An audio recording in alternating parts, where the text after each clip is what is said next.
Hi అండి. Welcome to my channel MJ and JJ little world అండి. ఈరోజైతే పండుమిరపకాయ కాయల పచ్చడి పెట్టుకోవాలని తీసుకొచ్చానమాట. 1 కేజీ మిరపకాయలున్నాయి.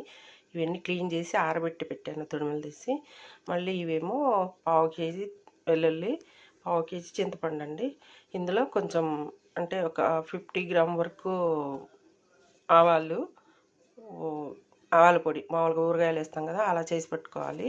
ఇవైతే ఇప్పుడు నేను మిక్సీ పట్టేసుకుంటానండి. ఈ 3 కలిపి మిక్సీ పట్టేసి రేపటి వరకు ఉంచి కొంచెం చింతపండు దాంట్లో నానుద్ది కదా, అందుకని మళ్ళీ రేపు ఇంకోసారి మిక్సీ పట్టి దాన్ని తాలింపేస్తాను. అది తాలింపేసేది మాత్రం రేపు చూపిస్తానండి. ఇవి ఇప్పుడు నేను మిక్సీ పట్టి పెట్టేసుకుంటాను. పచ్చడి అయితే రెడీ అయిందండి. నిన్న పట్టి పెట్టాను కదా, బాగా మగ్గింది. మళ్ళీ మిక్సీ పట్టాను. ఇందులో అయితే ఇప్పుడు తాలింపు వేసుకుందాము. ఆయిల్ అయితే వేసి పెట్టా.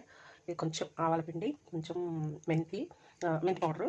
ఇవి ఆ పావు కేజీ ఎల్లిగడ్డలోనే కొంచెం తీసి పచ్చగట్లా కొట్టేదనమాట. కొట్టి అది తాలింపులకి బాగుంటుంది. ఇది సపరేట్గా కొంచెం ఒక 2 స్పూన్ల జీలకర్ర. ఇదైతే ఇంగువ 1 స్పూన్, చిన్న స్పూన్ చాలండి. ఆవాల జీలకర్ర ఇంతేనండి. ఇప్పుడు తాలింపు వేసుకుందాము.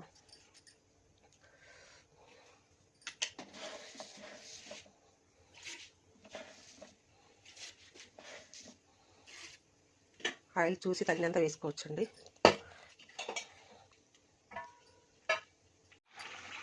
తాలింపు అయితే వేస్తానండి. మరి ఇది పచ్చడి తొందరగా ఆయిల్ కలవదు అనమాట. ఇది కొంచెం ఆయిల్ వేసుకొని మగ్గిన తర్వాత అది మళ్ళీ సెపరేట్ అయిపోతుంది అనమాట. నచ్చితే వీడియో లైక్ చేయండి, సబ్స్క్రైబ్ చేయండి. Thank you for watching.